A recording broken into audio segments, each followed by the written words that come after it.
Hello friends, आप सभी का स्वागत है। नॉलेज बैंक में हम पढ़ रहे थे सिगमंड फ्राइड के अनुसार मन या मस्तिष्क के प्रकारों के विषय में। हमने पढ़ा चेतन मन क्या है, अवचेतन मन क्या है, अचेतन मन क्या है। आज हम पढ़ेंगे अचेतन मन के प्रमाण क्या क्या हैं। यानी हमने ये जाना था अचेतन मन में वह सभी इच्छाएं होती हैं जिन इच्छाओं को हम पूरा करना चाहते हैं, परंतु हमने उन इच्छाओं का दमन कर दिया होता है। अब वो इच्छाएं हमने दबा दी होती हैं, लेकिन वो इच्छाएं अचेतन मन में होती हैं, अचेतन मन में एकत्रित होती हैं। वो इच्छाएं कैसे बाहर निकलती हैं उनके विषय में हम जानेंगे। उनके क्या क्या प्रमाण हैं। जैसे स्वप्न आना। मान लीजिए आपकी कोई इच्छा थी, आपने उस इच्छा को पूरा नहीं किया, ना ही आप उसे किसी को बता पा रहे। हो सकता है स्वप्न आया, आपको कोई सपना सपना आ रहा है। सपने में आपके मन में कोई इच्छा होती है जिसे आप पूरा करना चाहते हैं, बहुत मन से चाहते हैं वो काम। तो आपको सपना आता है ना, सपने में आप वही काम होता हुआ देखती हैं। आपको कोई चीज़ चाहिए थी, आज हमें नया पर्स चाहिए था, हम नहीं खरीद पाए। सपने में हमें नया पर्स लगेगा, आज हमने नया पर्स खरीदा है। सपने में वही देखेंगे ना। स्वप्न। नींद आना। क्या होता है, हम कोई इच्छा पूरी नहीं कर पाते हैं, हमें गुस्सा आता है, फ्रस्ट्रेशन होता है बहुत ज़्यादा, तो इंसान सोता है। नींद में कभी कभी इंसान चलता भी है। नींद में इंसान बड़बड़ाता रहता है, उसे चाहिए थी कोई चीज़ नहीं मिल पाई, या किसी पे गुस्सा आ रहा, किसी से लड़ाया तो बड़बड़ाएगा नींद में।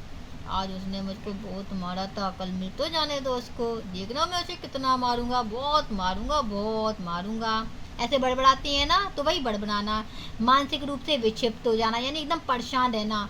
कोई काम है आपका पूरा नहीं हो पा रहा है, किसी चीज़ को आप बता भी नहीं पा रहे हैं, उसके आपको किसी चीज़ की परेशानी है और आप किसी को बता भी नहीं पा रहे हैं, तो आप मन ही मन में बहुत ज़्यादा क्या कहेंगे, परेशान रहेंगे। क्या होता है, कभी कभी हम किसी सोच में डूबे होते हैं, किसी कारण परेशान होते हैं, तो हम कुछ लिख रहे होते हैं, तो लिखते समय इंसान भूल जाता है। अगर लिखते समय भूलता भी है तो यानी कि आप इससे साइंटिस्ट पता लगाते हैं कि उनके अचेतन मन में क्या दम में कौन सी इच्छाएं हैं जो दब गई हैं। इंसान बोलते समय हकलाने लगता है। जैसे क्या होता है, कई बार कोई इंसान अपने बारे में कुछ बताना ना चाहता हो, किसी बात को छिपाना चाहता हो, तो आप उनसे बात कर रहे होंगे तो बोलते समय हकलाएंगे। ठीक है। कभी कभी इंसान इतना डिस्टर्ब हो जाता है उसका माइंड, कि वो इंसान कभी कभी कोई भी चीज़ पहचानना नहीं चाह कोई चीज़ होती है पहचान ही नहीं पाता, उसे भूल जाता है। कई बार कई जगह सामान रख कर भूल जाता है, उसे ध्यान ही नहीं रहता है। मेरे संग ऐसा बहुत बार होता है, मैं भूल जाती हूँ, थोड़ी देर बाद भूल जाती हूँ कि मैंने कोई चीज़ रखी थी तो कहाँ रखी थी। कभी कभी तो मैं ये भूल जाती हूँ, कहीं बाहर गई हूँ। मान लीजिए मैं फ्रिज में कुछ सामान लेने जाना था, मैं गई हूँ, फिर मैं फ्रिज खोलूँगी, फिर मैं सोचती हूँ मैं क्या लेने आई थी, मुझे पता ही नहीं क्या लेने आई थी। मैं बहुत जल्दी भूल जाती हूँ। कभी कभी ऐसा भी होता है। चेतन मन का एक प्रमाण होता है कि व्यक्ति मान लीजिए 8 बजे उठ रहा है, वो तो सवेरे 3 बजे ही उठ गया, समय से पहले ही उठ जाता है।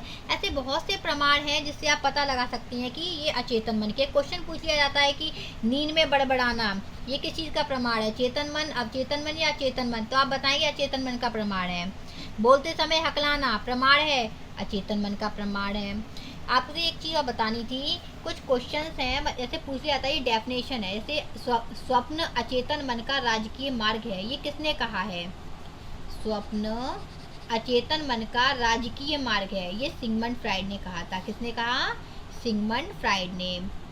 अगर पूछा जाए सपनों की व्याख्या, सपनों की व्याख्या ये बुक किसने लिखी है, तो आप कहेंगे सिगमंड फ्राइड ने लिखी है। आई होप आपको अच्छा लगा होगा वीडियो अच्छा लगे तो प्लीज़ लाइक करें, शेयर करें, सब्सक्राइब करें, कमेंट करें। Thank you.